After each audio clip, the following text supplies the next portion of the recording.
Hello everyone, welcome back to the channel. In today's tutorial, I'm going to show you how to log into your account on LSSC Lightning.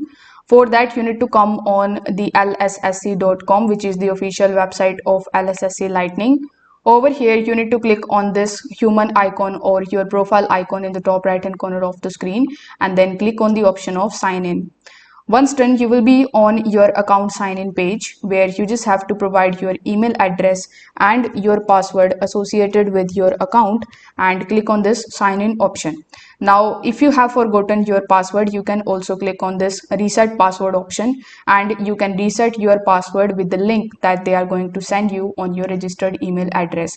So since I know my password, so I have put my email address and my password. So after doing so, you need to simply click on the sign in option and there you go, you are in your LSSC Lightning account. If this video helped you out, consider subscribing to this channel and liking the video. Thanks for watching.